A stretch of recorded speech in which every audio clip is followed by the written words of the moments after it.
여러분들 무더운 여름 동안 잘 지내시나요? 요즘은 더운데 코로나 때문에 마스크를 써야 하고 여러모로 불편한 일이 참 많네요. 요즘엔 또 코로나가 기승이라고 하니까 다들 건강들 조심히 하시고 사연 하나를 소개해드리려고 해요. 정말이지 무서운 일이었고 지금도 여름 때만 되면 그날의 공포가 기억이 날 정도였어요. 사람이 어쩌면 귀신보다도 더 무서운 것 같아요. 돈이나 그런 거에 혹하면 무슨 짓이든 못하는 게 없는 것 같다는 생각이 들었어요. 그럼 시작을 할게요. 저와 남편은 결혼해서 딸아이를 가졌는데 문제는 시댁에서는 아들을 원하셨어요. 뭐 그렇다고 다른 시댁처럼 딸을 낳았다고 막 구박하고 그러지는 않는데 은근슬쩍 저나 남편한테 아들을 낳는 게 어떻겠냐고 묻기는 했어요. 남편은 거기에 스트레스가 쌓여서 가끔 저한테 대체 당신은 가족을 위해 한 게 뭐야? 라고 말하며 싸우기도 했어요. 아니, 진짜 자식을 낳는 게 뭐가 그렇게 혼낼 만한 일인지. 아무리 시부모님이 아들을 원한다고 해도 딸한테 용돈도 주고 그러는데 오히려 남편이 더 다그치더라고요. 뭐 나중에는 아들을 낳기는 했지만 그동안 쌓여서 한동안 서먹해지다가 그래도 자식들한테는 아닌 것 같아서 같이 합쳐지긴 했어요. 뭐 남편이 막 스트레스를 받고 시댁에서 유일한 아들이라서 그 책임감으로 인한 중압감이 만만치 않다는 거 이해는 해준다지만 그래도 그렇지. 아들을 임신을 할 때는 같이 옆에 있어주거나 입덧 때 원하는 음식을 사주고 그래야 하는데 안 해주더라고요. 뭐 첫째 딸 때만 잘해주면 되지. 왜 둘째까지 챙겨줘야 해? 라는 마인드였죠. 아니 그토록 원하던 아들인데 왜 이렇게 각박한지 모르겠어요. 그리고 두 자식을 두었으면 어떻게든 일찍 퇴근해서 같이 애를 봐주거나 그러한 노력이 있어야 하는데 뭐 그런 게 없었어요. 맨날 야근에 주말에는 집에 있다고 해도 늘 잠만 자거든요. 뭐 제가 주부로만 있으면 뭐라고 안 하는데 저도 맞벌이를 하는데 집안일은 제가 다 합니다. 뭐 남편은 막 변명으로 저보다 더 열심히 일을 한다고 뭐라 하지만 그래도 집안일은 같이 균등히 해야 하는 거 아닌가요?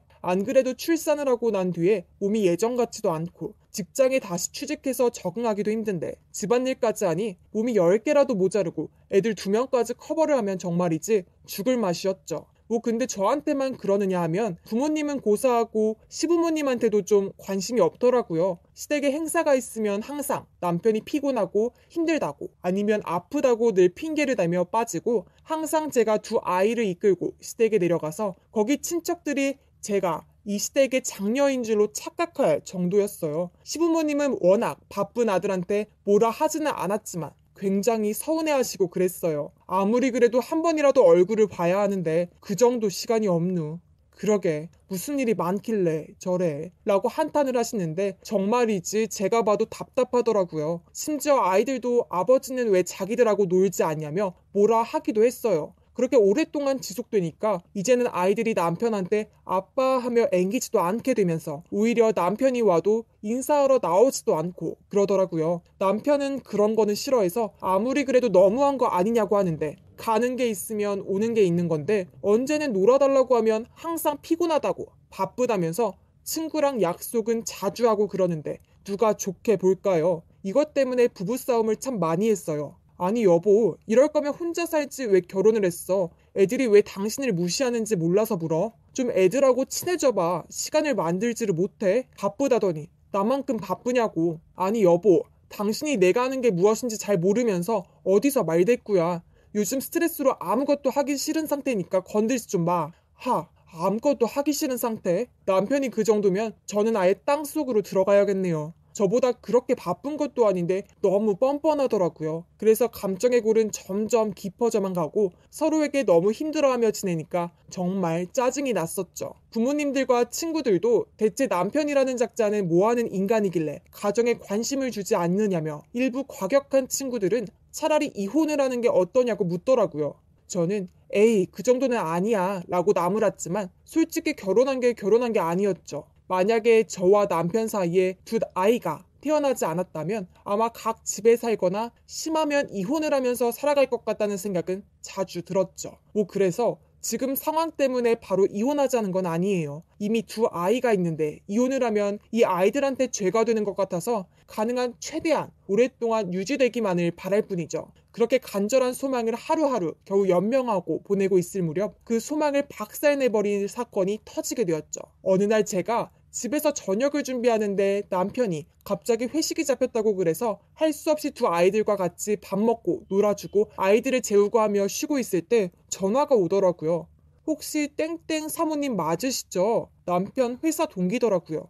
저는 네 라고 하니까 설마 사모님한테 그 녀석이 회식이라고 말했나요? 라고 말해서 그렇다고 하니까 한숨을 크게 쉬더니 아니 요새 걔가 하도 일찍 퇴근하고 그래서 직원들이 대체 무슨 일이지? 하며 궁금해하고 저는 애 때문에 그런가 보다 하며 했는데 제가 집에 일이 있어서 평소보다 일찍 퇴근했는데 그 녀석 다른 여자랑 놀고 있더라고요. 저는 진짜 걔인가? 하면서 봤는데 딱 걔였어요. 혹시 사모님하고 뭐 문제 있는 건 아니시죠? 저는 그 말을 듣고 진짜냐고 거듭 물었고 사실이라고 사진 한 장을 보내는데 진짜 남편이었죠. 저는 화가 나서 남편이 올 때까지 밖에서 기다렸고 남편이 술을 취해서 들어오는데 제가 밖에 있는 걸 보고 흠칫 놀라다가 갑자기 자기 하며 달려오더라고요. 저는 남편한테 바로 싸대기를 날리고 사진을 보여주며 대체 이게 뭐냐고 하며 마구 뺨을 때리고 남편은 술 취해서 대체 무슨 짓이냐며 팔로 얼굴을 가리며 저한테 계속 맞고 있었죠. 남편이 술에서 깨어나 저한테 맞은 이유를 깨달았을 때 미안하다고 거듭 빌었지만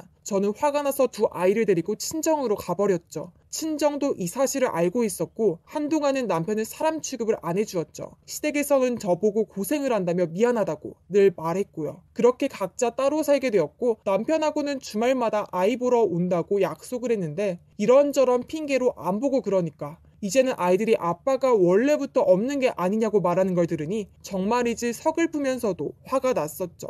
그러던 어느 날 시아버지가 계단에서 넘어지시고 동시에 시어머니는 하반신 마비가 오셔서 병원에 입원을 하시게 되었습니다. 시아버지가 이제 슬슬 상속을 해야 할 것 같다며 말을 하시더라고요. 뭐 아들이 한 명뿐이라 딱히 유언이라고 할 게 없어서 그러려니 하는데 문제는 남편이 거기서 속셈을 부리고 있다는 걸 전 모르고 있었다는 거죠. 남편은 평소에 자주 보지도 않던 시부모님한테 하지도 않던 선물을 사주고 그러더라고요. 저는 갑자기 왜 이렇게 잘해줘? 라고 하니까 자기는 그동안 미안해서 라고 말하며 저한테 음료수 세트를 주며 그동안 고생이 많았어 라고 말하는데 왠지 가식처럼 느껴져서 거절을 했어요. 하지만 계속해서 과일 주스 세트를 주겠다며 막 그래서 어쩔 수 없이 받긴 했는데 뭔가 찜찜했고 새로 산 것 치고는 왠지 한 번쯤 다 열어본 느낌이 들어서 왠지 조심해야 할 것 같다며 다른 곳에 잠시 두었죠. 그렇게 병문안을 하는데 어느 날 병문안을 가는데 남편이 웬 여자랑 같이 있는 걸 보고 뭐지?